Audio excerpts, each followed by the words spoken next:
Magandang hapon sa ating mga kapatid sa pananampalataya. Tayo po ay nasa ika-6 na linggo ng Pasko ng Pagkabuhay at isama po natin ngayon sa ating Santa Misa ang mga sumusunod na intensyones.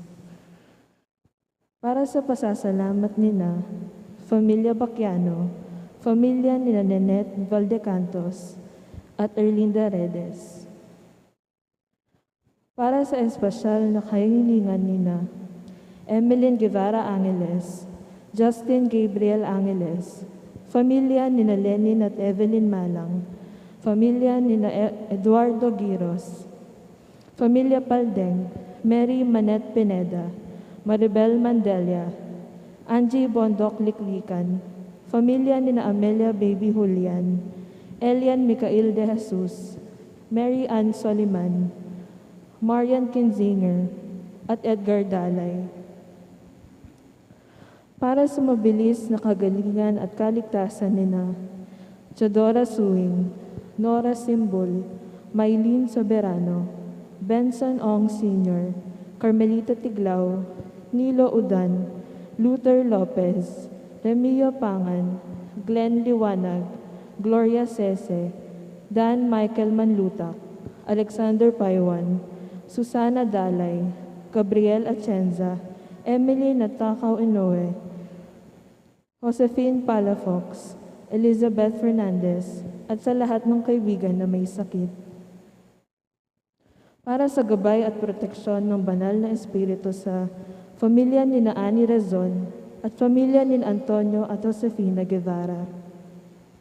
At para sa kapayapaan ng mga kaluluwa nina Alfredo Arce Sr., Norma Arce, Mark Harold Dalay, Ernesto Manag Sr., Frumencio Simbol, Marian Ocampo, General Amado de Mata, Manuel Tongyo, Teresita Tongyo, Mark Louis Tongyo, Juanita Lagason, Cesar David, Francisco Pang, Melencio Sr. Bonifacio, Maria Nena, Lourdes Ireneo, Benilda Juan Paulo Paz, Nelson Garma, Fiscal Roman Razon, Esther at Antonio Paiwan, Alfredo Galang, at ang mga kaluluwa sa purgatorio. At gayon din, para sa kaligtasan ng bawat isa sa atin laban sa COVID-19, para sa mabilis na kagalingan ng mga kapatid nating dinapuan ng pandemyang ito, para sa kapayapaan ng mga kaluluwa ng mga kapatid nating yumao dahil sa COVID-19 at para sa kaligtasan ng ating mga kapatid na frontliners.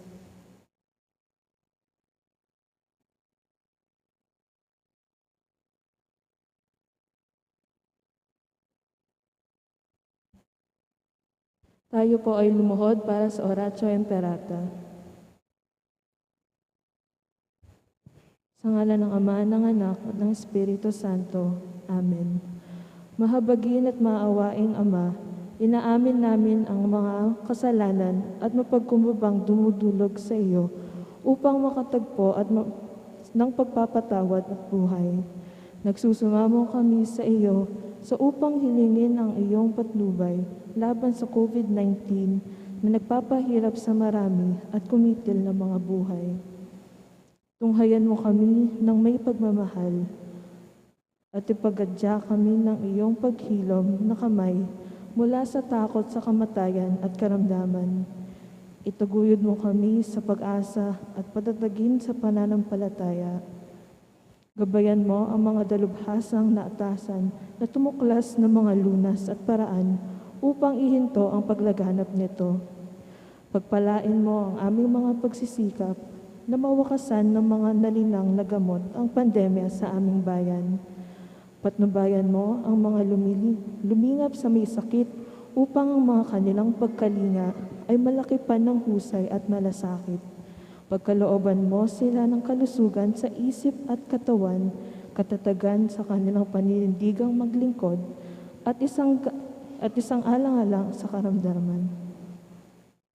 Tinataas namin ang mga nagdurusa, makamtan nawa nila ang mabuting kalusugan, lingapin mo rin ang mga kumakalinga sa kanila. Pagkamitin mo ng kapayapaang walang hanggan ang mga pumanaw na. Pagkaloob mo kaming ng biyaya na magtulong-tulong tungo sa kikabubuti ng lahat. Pukawin sa amin ang mga pagmamalasakit sa mga nangangailangan. Sa pagdamay at malasakit namin sa bawat isa, malampasan nawa namin ang krisis na ito at lumago sa kabanalan at pagbabalik loob sa iyo. Hinihiling namin ito sa pamamagitan ni Hesu Kristo na nabubuhay at naghaharing kasama mo at ng Espiritu Santo, Diyos mapagsawalang hanggan. Amen. Dumudulog kami sa iyong patnubay, mahal na ina ng Diyos. Pakinggan mo ang aming mga kahilingan sa aming pangangailangan at ipagadya mo kami sa lahat ng kasamaan, malulwahati at mapagpalang Birhen. Amen. Virgen de los Remedios, mapagpagaling sa may sakit, panalangin mo kami. San Jose, panalangin mo kami. San Rafael Arcangel, panalangin mo kami. San Roque, ipanalangin mo kami. San Judas Tadeo, ipanalangin mo kami. San Lorenzo Ruiz, ipanalangin mo kami. San Pedro Calungsod, ipanalangin mo kami. Santo Cristo del Perdon, kaawaan mo kami. Sa ngalan ng Ama, ng Anak, at ng Espiritu Santo. Amen.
isang pamilya ng Diyos, tayo ay nagkatipon-tipon lahat dito sa ngalan ng Ama at ng Anak at ng Espiritu Santo. Amen.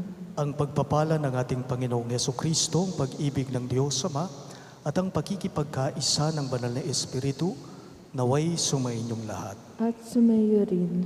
Mga minamahal kong kapatid, atin po ngayong aminin ang ating mga pagkukulang upang tayo ay marapat na gumanap dito sa banal na pagdiriwang.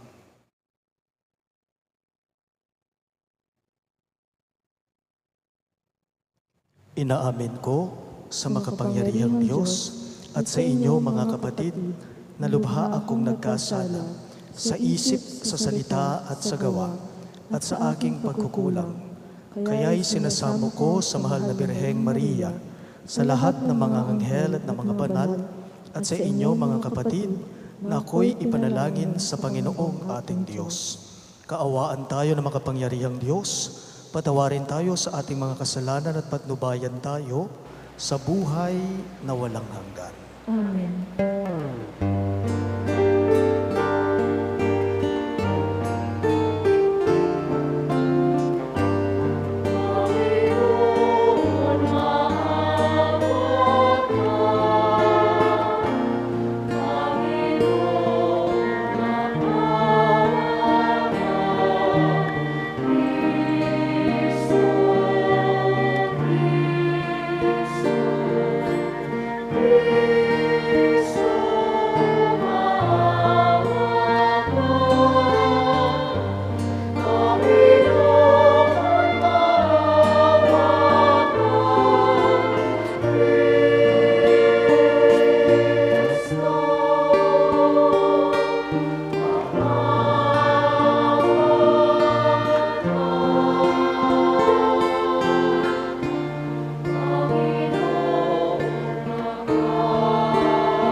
Gloria in excelsis Deo.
Manalangin tayo. Ama naming makapangyarihan, gawin mong sa masasayang araw na ito ng aming pagdiriwang sa pagkabuhay ni Kristo, kami ay makaganap ng pagdiriwang na wagas upang ang aming ginugunita ay lagi naming matupad sa gawa sa pamamagitan ni Jesucristo kasama ng Espiritu Santo, magpa sa walang hanggan. Amen.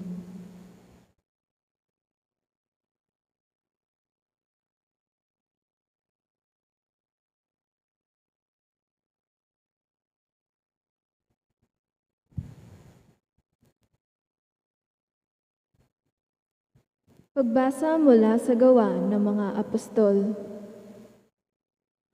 Noong mga araw na iyon, may ilang taong dumating sa Antioquia mula sa Judea at itinuro sa mga kapatid ang ganito: kapag hindi kayo nagpatuli ayon sa kautusan ni Moises, hindi kayo maliligtas.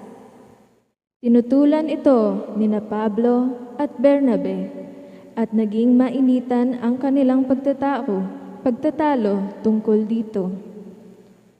Kaya't nagpakaisahang papuntahin sa Jerusalem sina Pablo at Bernabe at ang ilapang kapatid sa Antioquia upang makipagkita sa mga apostol at sa matatanda tungkol sa suliraning ito. Kaya't minabuti ng mga apostol, ng matatanda at ng buong simbahan na pumili ng ilan sa kanila upang suguin at sa Antioquia kasama ni na Pablo at Bernabe. At sinugo nila ang mga pangunahin ng mga kapatid. Si Judas ay tinatawag na Barsabas at si Silas. Ipinadala nila ang sulat na ganito ang nilalaman: kaming mga apostol at matatanda ay bumabati sa mga kapatid na hentil sa Antioquia, sa Syria at sa Cilicia. Nabalitaan naming ginugulo kayo ng ilang kasamahang galing dini, bagamat hindi namin sila inutusan. Di umano'y binabagabag kayo sa pamamagitan ng kanilang sinasabi, kaya't napagkaisahan naming magpadala sa inyo ng mga sugo. Kasama sila ng ating minamahal na Bernabe at Pablo, na di nag-atubiling itaya ang kanilang buhay sa paglilingkod sa ating Panginoong Hesukristo. Sinusugo nga namin sa inyo sina Judas at Silas upang ipaliwanag sa inyo ang nasasaad na sulat na ito.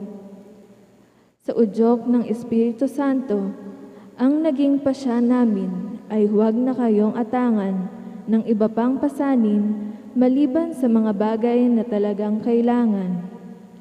Huwag kayong kakain ng anumang inihandog ng mga Diyos-Diyosan, ng dugo at ng hayop na binikti. Huwag kayong makikiapid. Layuan ninyo ang mga bagay na ito at mapabubuti kayo. Paalam. Ang salita ng Diyos. Salamat sa Diyos. Salmong tugunan ating itugon, naway magpuri sa iyo ang lahat ng mga tao. Naway magpuri sa iyo ang lahat ng mga tao. O Diyos, pagpalain kami't kahabagan, kami, Panginooy, iyong kaawaan, upang sa daigdig mabatid ng lahat ang iyong kalooban at ang pagliligtas. Naway magpuri sa iyo ang lahat ng mga tao. Naway purihin ka ng mga nilikha, pagkat matuwid kang humatol sa madla. Ikaw ang patnubay ng lahat ng bansa. Naway magpuri sa iyo ang lahat ng mga tao. Purihin ka nawa ng lahat ng tao, purihin ka nila sa lahat ng dako. Ang lahat sa ami, iyo'y pinagpala, nawalay igalang ka ng lahat ng bansa. Naway magpuri sa iyo ang lahat ng mga tao.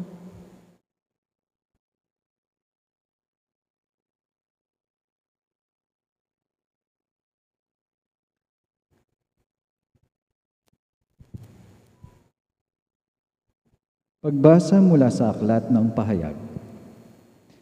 Nilukuban ako ng Espiritu at inihatid ako ng anghel sa ibabaw ng isang napakataas na bundok. Ipinakita niya sa akin ang Jerusalem, ang banal na lungsod, na bumababa mula sa langit, buhat sa Diyos. Nagliliwanag ito dahil sa kaningningan ng Diyos. Kumikislap na gaya ng hiyas na haspeng sinlinaw ng kristal. Ang pader nito ay makapal at mataas at may 12 pinto. Bawat isa ay may bantay na anghel. Nakasulat sa mga pinto ang pangalan ng 12 lipi ng Israel. 3 ang pinto ng bawat panig, 3 sa silangan, 3 sa timog, 3 sa hilaga, at 3 sa kanluran. Ang pader ng lungsod ay may 12 saligang bato at nakasulat dito ang pangalan ng 12 apostol ng Kordero.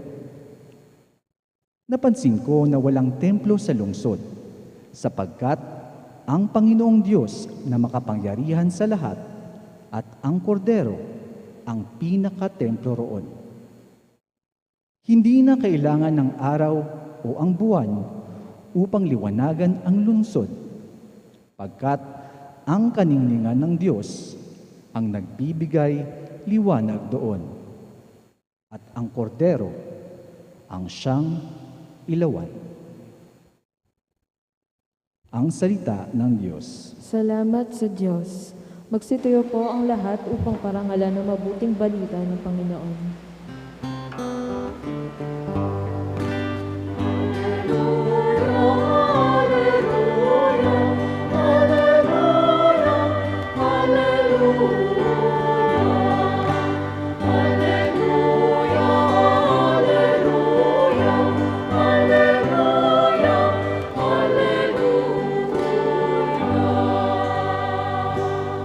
Tayo pong lahat, ang sa aking nagmamahal, tutupad sa aking aral, ama't ako'y mananahat.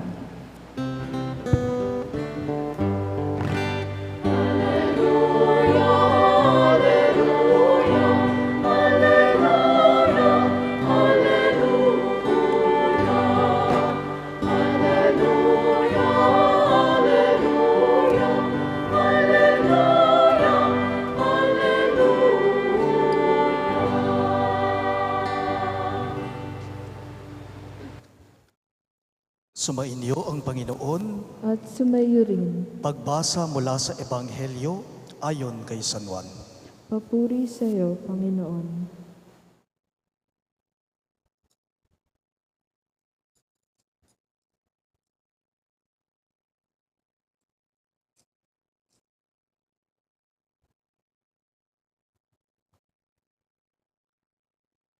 Noong panahong iyon, sinabi ni Jesus sa kanyang mga alagad, "Ang umiibig sa akin ay tutupad ng aking salita.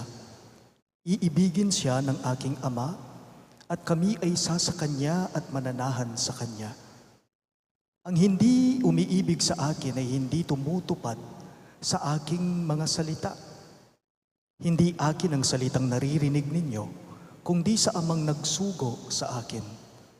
Sinabi ko sa inyo ang mga bagay na ito, samantalang kasama pa ninyo ako.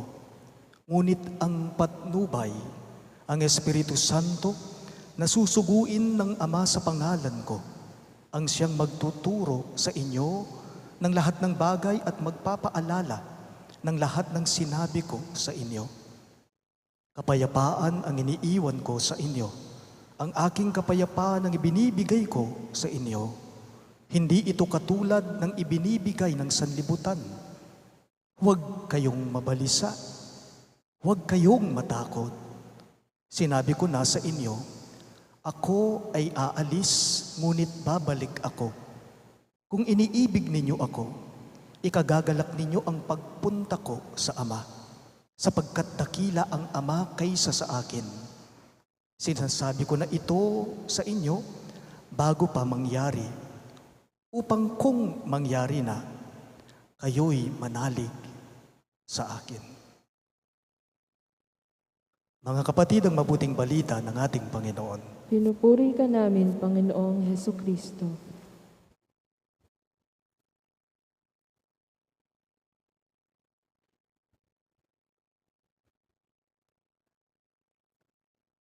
Mag-review muna po tayo ng kaunti, lalong-lalo na tungkol sa mga kumandidato o mga politiko sa nakaraang eleksyon.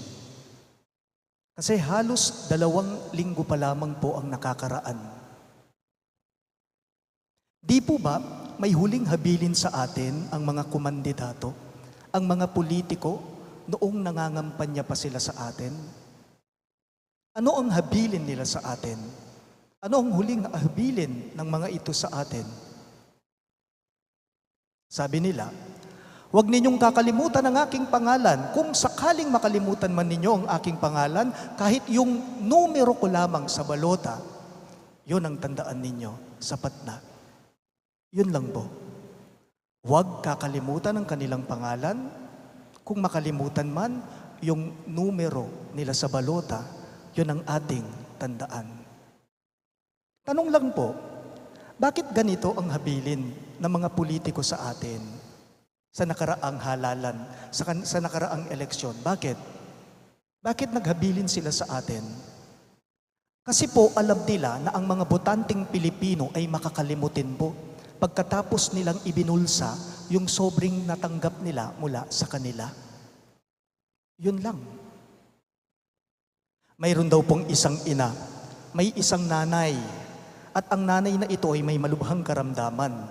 Nang malapit na po siyang mamatay, pinatawag niya lahat ng mga anak niya. Nang ang lahat ng mga anak niya ay naroroon na, naghabilin ang inang ito, ang nanay na ito sa mga anak niya. Wika po niya, mga anak, alam ko na hindi na magtatagal ang buhay ko dito sa mundo, kaya't magbibilin ako ng 2 mahalagang bagay na gagawin ninyo sa katawan ko pagkamatay ko. Sabi ng nanay sa mga anak niya, una, mga anak, wika ng ina, una, ipapakremate nyo ang katawan ko. Ikalawa, huwag ninyong ilalagak ang abo ko sa sementeryo o sa kolumbaryo. Bagkus ang gawin ninyo sa abo ko, mga anak, ay hatiin ninyo sa 3. I-divide ninyo into 3 ang abo ko. Sabi ng nanay sa mga anak niya, yung unang bahagi, mga anak, isabog ninyo sa SM Pampanga. Yung ikalawang bahagi, isabog ninyo sa Robinson Star Mills, Pampanga. At yung ikatlong bahagi, isabog ninyo sa Marquee Mall, Angeles City. Nagulat ang mga anak, kaya tinanong nila ang nanay nila, nanay naman, mamamatay na lamang po kayo, ang bisyo-bisyo nyo pa. Bakit pati pa naman po sa mall, isasabog namin ang abo ninyo? Alam po ninyo ang sinabi ng ina sa mga anak niya?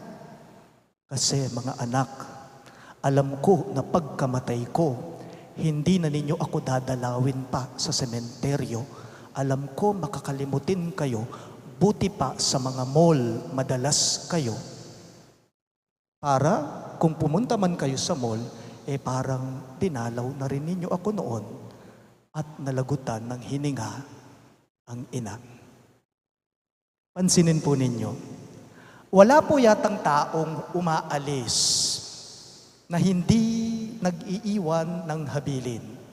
Halimbawa, umalis tayo ng bahay, siyempre yung maiiwan sa bahay, may mga habilin tayo. Hindi naman tayo basta-basta na lamang aalis na wala tayong hinahabilin sa mga maiiwanan sa bahay. Wala pang taong umalis nang hindi nagbilin sa mga iniiwanan.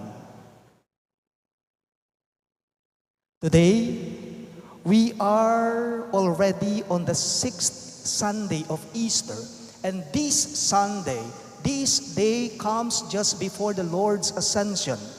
And the Lord's Ascension is on next Sunday, May 29. Kung napansin po ninyo, kahit pa man din po si Jesus sa ating pagbasa ngayong linggo, kahit pa man din si Kristo sa ating ebanghelyo ngayong linggo, may habilin din po siya may huling habilin din siya sa mga disipulo niya, sa mga alagad niya.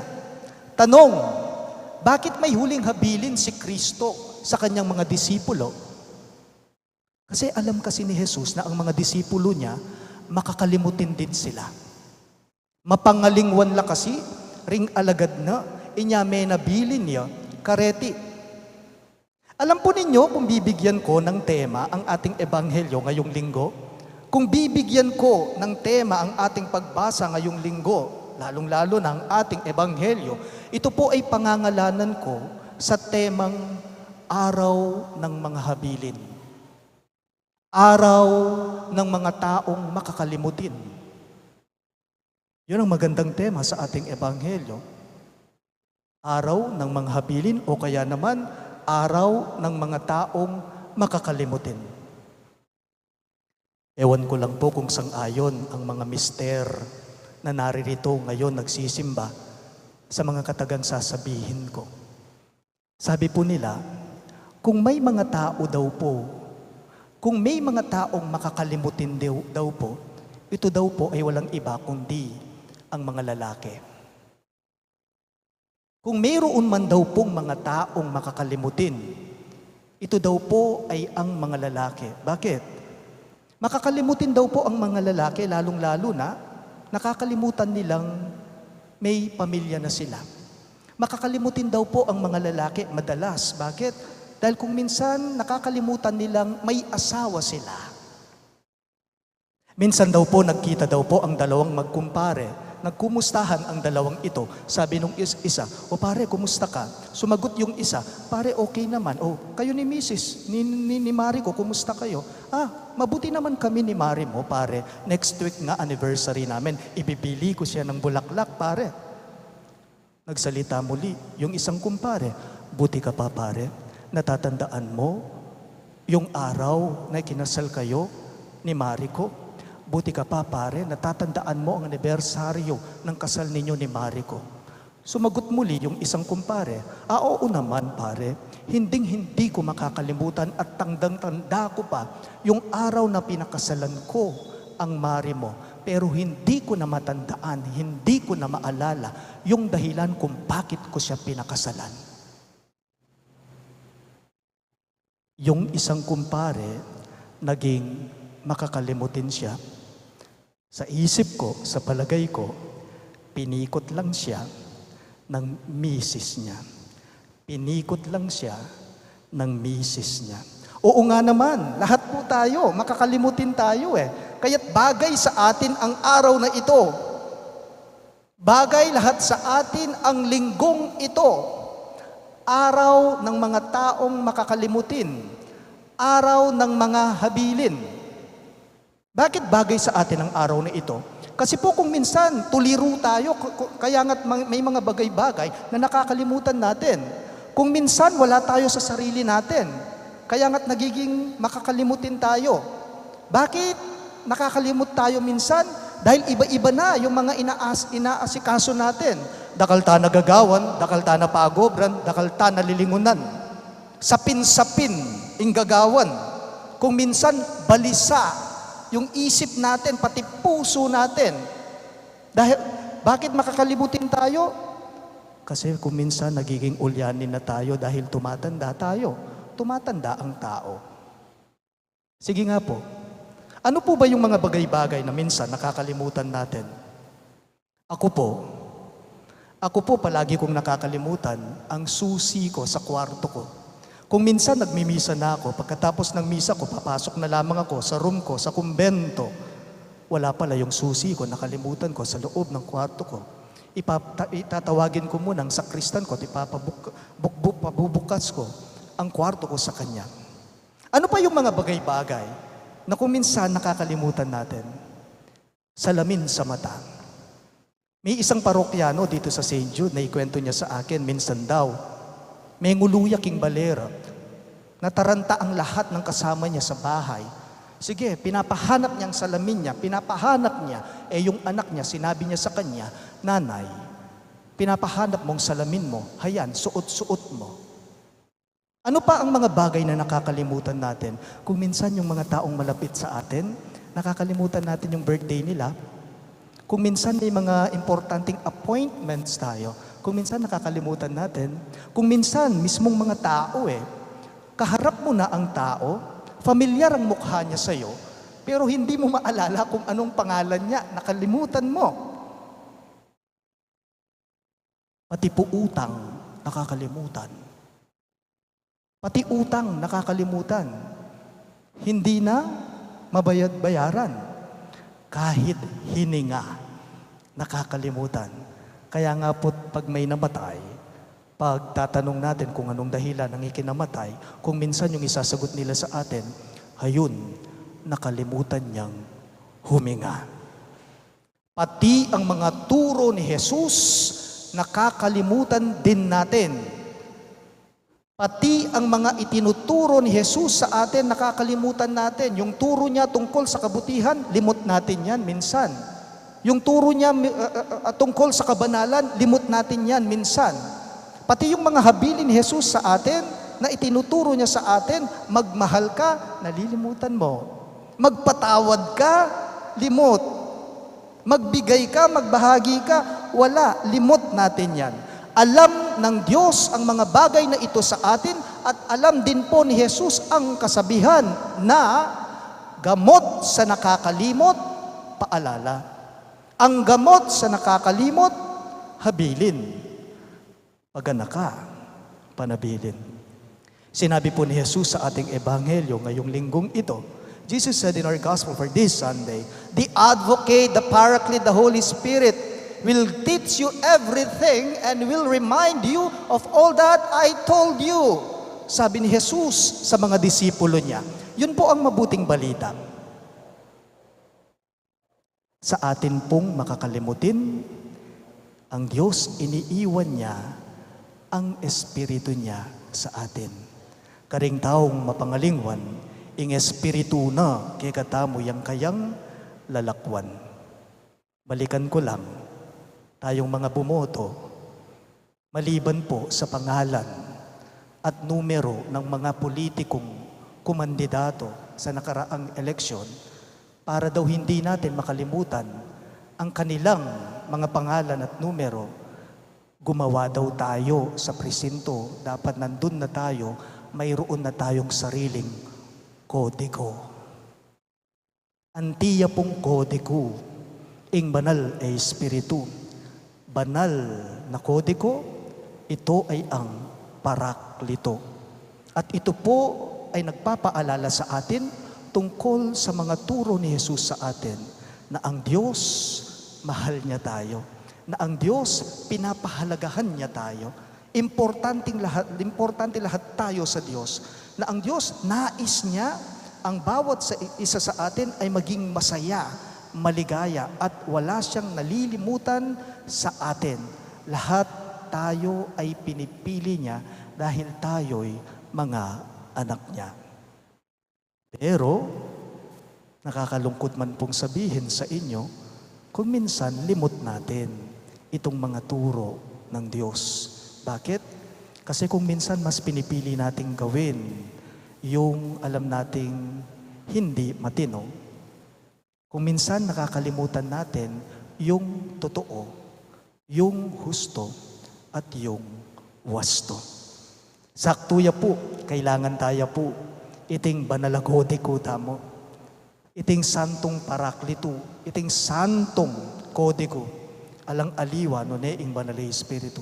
Sinabi ni Jesus sa mga disipulo niya sa ating ebanghelyo, ang aking kapayapaan ang iniiwan ko sa inyo, ang kapayapaan ko ang ibinibigay ko sa inyo. Bakit niya sinabi ito? Kasi naman itamongan, mapangalingwan tamo, king tuto. King kamatutuanan, itamongan, mapangalingwan tangan. Gamot sa nakakalimot, ang paraan niya, payapa. Ito ay ang kanyang tanda, walang iba, kundi ang banal na espiritu niya. Karing taong mapangalingwan, ing espiritu na, yang kayang lalakwan. Magsitayo pong lahat.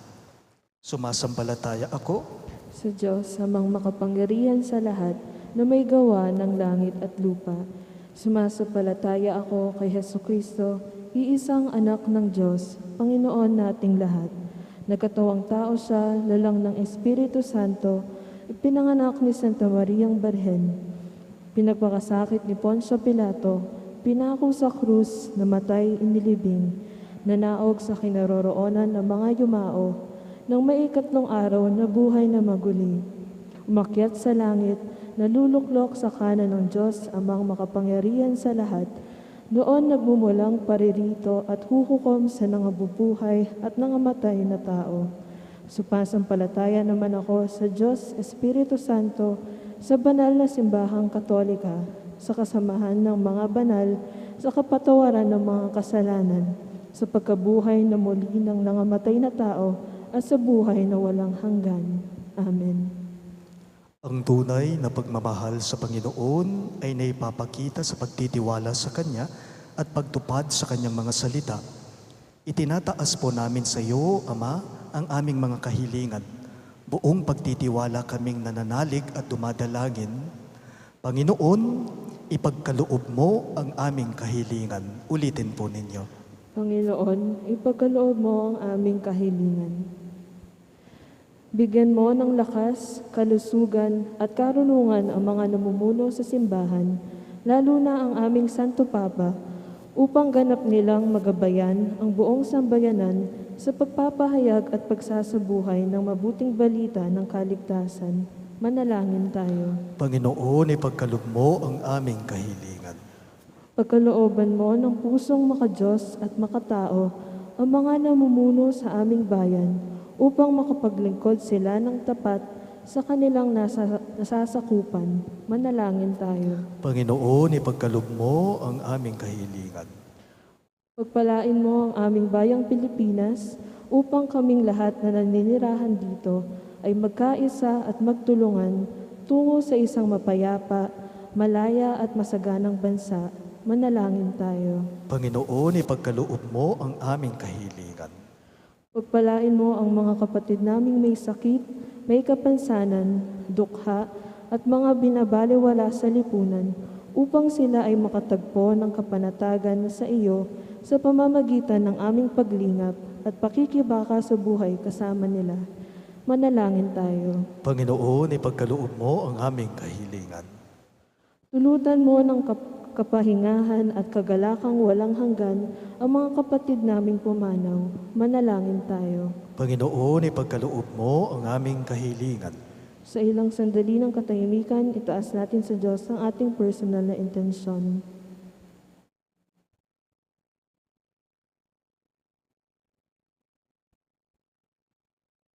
Ama naming mapagmahal, ipagkaloob mo ang mga kahilingan ng iyong mga anak. Panatilihin mo kaming nakakapit sa iyong salita upang lumago kami sa iyong dakilang pag-ibig. Hinihiling po namin ito alang-alang kay Kristong aming Panginoon. Amen.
Manalangin kayo mga kapatid upang itong ating sakripisyo ay maging kalugod-lugod sa Diyos, amang makapangyarihan. Tanggapin nawa ng Panginoon na itong paghahain sa iyong mga kamay sa kapurihan niya at karangalan, sa ating kapakinabangan at sa buong sambayanan niyang banal. Ama naming lumikha, paakyatin mo sa iyong piling sa kalangitan ng aming mga panalangin kalakip ng haing mga alay, upang ang mga pinaghindapat mong gawing dalisay ay maging marapat na makasalo sa piging ng iyong pagmamahal. Sa pamamagitan ni Jesucristo kasama ng Espiritu Santo, magpa sa walang hanggan. Amen. Sumainyo ang Panginoon, At sumayo rin, itaas sa Diyos ang inyong mga puso at diwa, itanaas na namin sa Panginoon. pasalamatan natin ang Panginoong ating Diyos. Marapat na siya ay pasalamatan. Ama naming makapangyarihan, tunay ngang marapat na ikaw ay aming pasalamatan. Ngayong ipinagdiriwang ang paghahain ng Mesiyas, ang maamong tupa na tumubos sa aming lahat. Sa paghahain ng sariling buhay at sa pagkabuhay ng anak mong mahal, nabuksang ganap ang iyong tahanan, at kaming pinaghaharian mo ay naging kasambahay.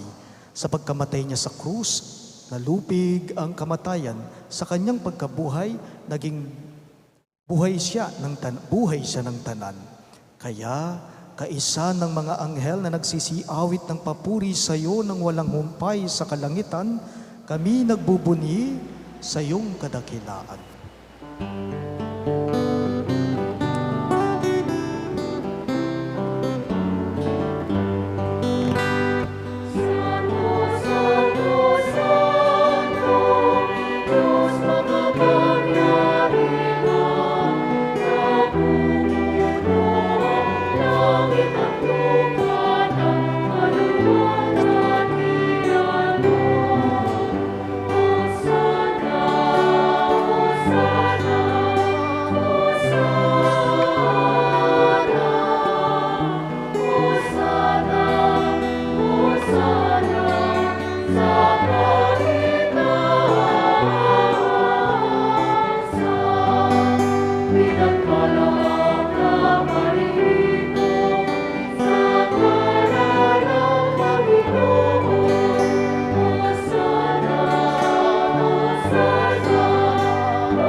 Ama naming banal, ikaw ang bukal ng tanang kabanalan, kaya't sa pamamagitan ng iyong Espiritu, gawin mong banal ang kaloob na ito, upang para sa amin maging katawan at dugo ng aming Panginoong Jesucristo.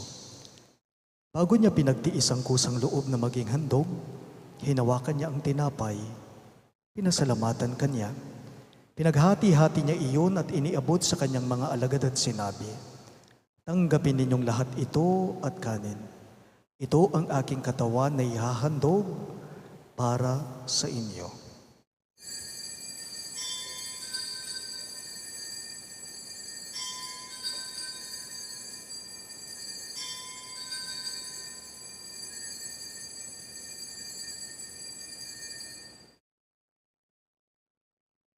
Gayon din naman pagkatapos ng hapunan ay kinuha niyang kalis, muli kanyang pinasalamatan, at iniabot iyon sa kanyang mga alagad at sinabi, "Tanggapin ninyong lahat ito at inumin.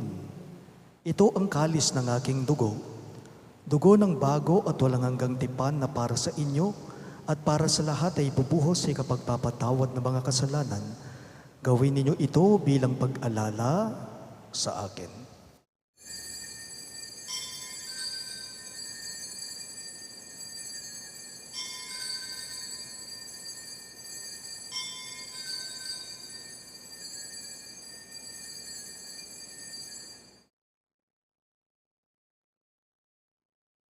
Ating ipagdangal ngayon ang misteryo ng ating pananampalataya.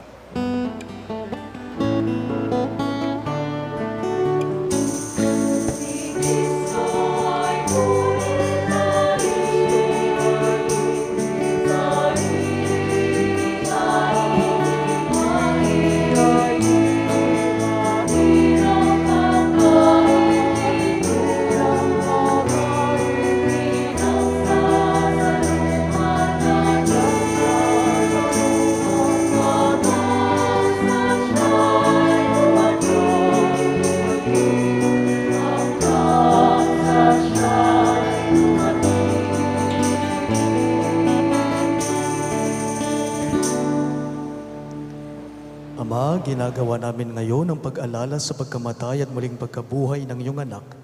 Kaya't iniaalay namin sa iyo ang tinapay na nagbibigay buhay at ang kalis na nagkakaloob ng kaligtasan.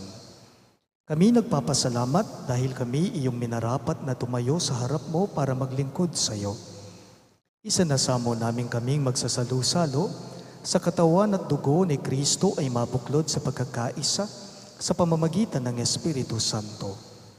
Ama, lingapin mo ang iyong simbahang laganap sa buong daigdig. Puspusin mo kami sa pag-ibig, kaisa ni Francisco na aming Papa, si Florentino na aming Obispo, si Pasiano ang aming Obispo, Emerito at ng Tanang Kaparian. Alalahanin mo rin ang mga kapatid naming nahimlay nang may pag-asang sila'y muling mabubuhay. Gayon din naman lahat ng mga pumanaw, sina Alfredo Sr., Norma at Mark Harold. Kaawaan mo sila't patuloyin sa iyong kaliwanagan. Kaawaan mo't pagindapatin kaming lahat na makasalo sa iyong buhay na walang wakas. Kaisa ng mahal na Birheng Maria na Ina ng Diyos, kaisa ni San Jose ang kanyang mapagmahal at tapat na esposo, kaisa ng mga apostol at ng lahat ng mga banal, si San Judas Tadeo na aming patron at si Santa Rita de Casia na namuhay dito sa daigdig ng kalugod-lugod sa iyo. May pagdiwang nawa namin ang pagpupuri sa ikararangal mo sa pamamagitan ng iyong anak na aming Panginoong Heso Kristo.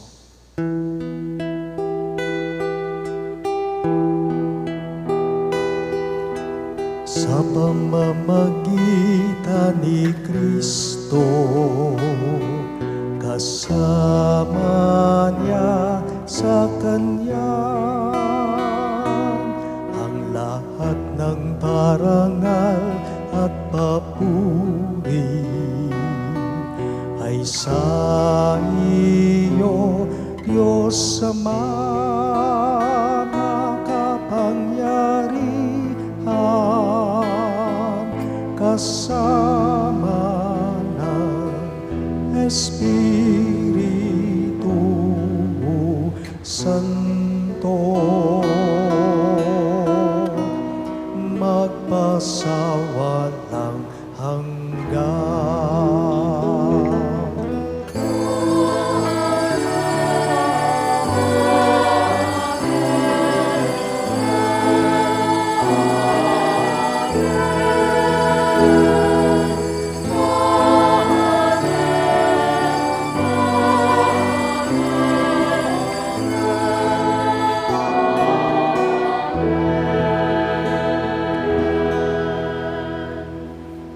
Bilang mga anak na inampo ng ating mapagmahal na Diyos, lakas loob natin ngayong dasalin ang panalangin itinuro ni Jesus sa atin.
Hinihiling namin kami yadya sa lahat ng masama, pagkalooban ng kapayapaan araw-araw, iligtas sa kasalanan at ilayo sa lahat ng kapahamakan, samantalang aming pinananabikan ang dakilang araw ng pagpapahayag ng tagapagligtas naming si Jesucristo.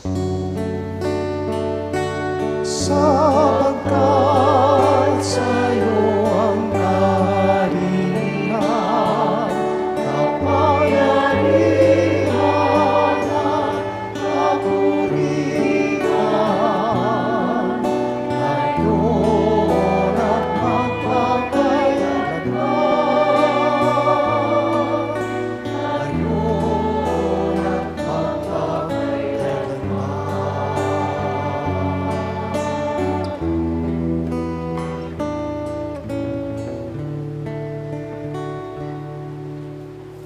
Panginoong Jesucristo, sinabi mo sa iyong mga apostol, kapayapaan ang iniiwan ko sa inyo, ang aking kapayapaan ang binibigay ko sa inyo.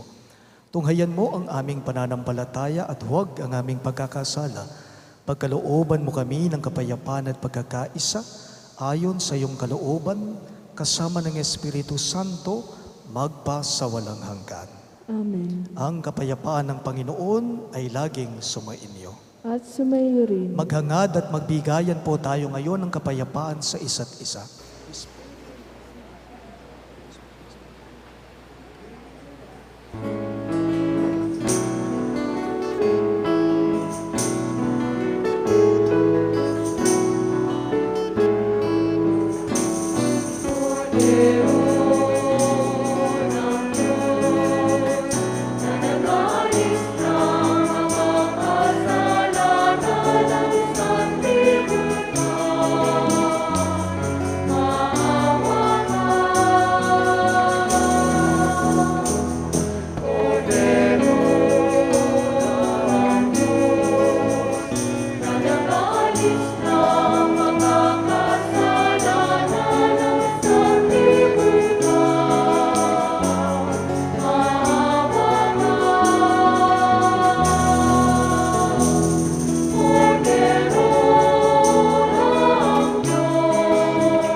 Mga kapatid, naririto ang ating mapagmahal na Diyos, si Jesucristo.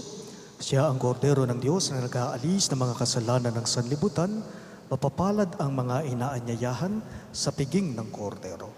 Panginoon, hindi ako karapat-dapat na magpatuloy sa iyo, ngunit sa isang salita mo lamang ay gagaling na ako.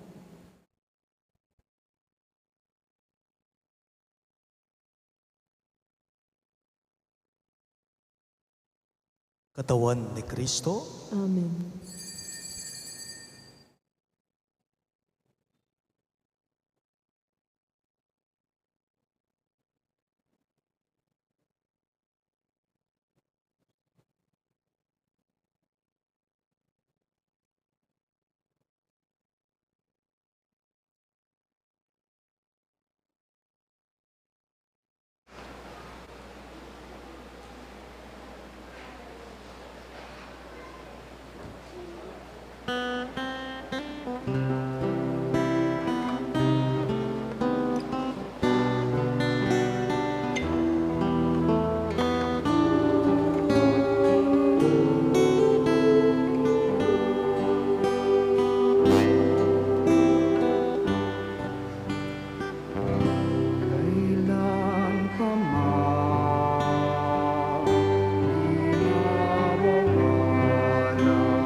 Manalangin tayo.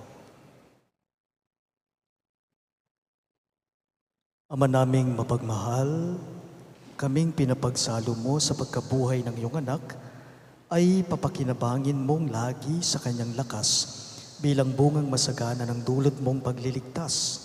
Sa pamamagitan niya, kasama ng Espiritu Santo, magpas sa walang hanggan. Amen. Magsiupo po ang lahat para sa ilang mga anunsyo. On May 28, this coming Saturday, St. Jude Tadeus Parish marks a very significant joint celebration of two Marian festivities, that is, in honor of the Blessed Virgin Mary. These are the ongoing daily scriptural rosary with floral offering and the commemoration of the Vigilia de Espigas, which is the culminating activity of the scriptural rosary during the whole month of May. The schedule for May 28 is as follows. 3 o'clock to 3:30 p.m., Assembly of all mandated organizations at the church patio. 3:30 to 4 p.m., Procession of the Blessed Virgin Mary. 4 to 6 p.m., Vigilia in honor of the Blessed Virgin Mary, then Procession of the Blessed Sacrament. 6:30 to 7:30 p.m. is the Holy Mass. All mandated organizations are enjoined to come in Class A uniform to participate in this joint celebration. Let us mark May 28 on our calendar and be one with the parish in these Marian festivities. Maraming salamat po.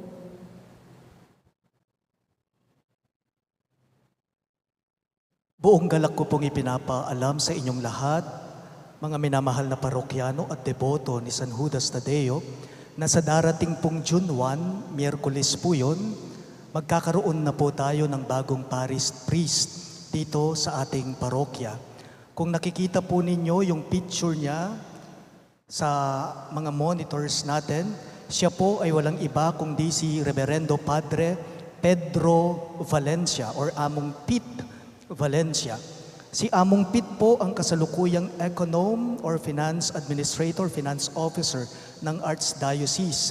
Naka-assign po siya ngayon sa Chancery, Arsobispado de Pampanga. Bali kami pong dalawa ni Among Pete ay palitan lang po kami ng assignment. Siya po ang papalit sa akin dito sa St. Jude at ako naman po ang papalit sa kanya doon sa Chancery. So yung 3 taong natitira pa po dito sa St. Jude, si Father Pete Valencia na po ang magtutuloy bilang new parish priest natin. Si Father Pete Valencia po ay 23 years ng pare. At masaya ako dahil sa loob ng 3 taon, may pagdiriwang ni Father Pete Valencia ang kanyang silver anniversary dito sa St. Jude. And at the same time, si Father Pete po ay tubong taga Porac po siya, Porac, Pampanga, Balubad, Porac. And Father Pete, he is an accountant by profession. Actually, he is a certified public accountant po. Sana po ipagdasal natin itong ating bagong kura paroko, new parish priest, sa paghahanda niya para sa paglipat niya dito sa St. Jude. Tapos po, sa June 1 po, ini-invite ko po kayong lahat at 5 p.m. ang installation po ng ating bagong Paris Priest na pangungunahan po ng ating Arsobispo, si Among Dong Lavarias. Muli po, ang ating bagong Paris Priest mula June 1 hanggang 2025 ay walang iba kundi si Reverendo Padre Pedro Among Pit Valencia. Maraming salamat po, magsitayong lahat. Sumainyo ang Panginoon, At sumayo rin. magsiyuko para sa pagbabasbas. Pagpalain nawa kayo at ingatan ng Panginoon ngayon at magpasawalang hanggan. Amen. Naway kahabagan niya kayo at subaybayan sa inyong mga buhay ngayon at magpasawalang hanggan. Amen. Lingapin nawa niya kayo at bigyan ng kapayapaan ngayon at magpasawalang hanggan. Amen. At pagpalain kayo ng makapangyarihang Diyos sa ngalan ng Ama at ng Anak at ng Espiritu Santo. Amen. Ang ating Santa Misa ay natapos na. Humayo kayo ngayon sa kapayapaan at pag-ibig ni Kristo. Salamat sa Diyos.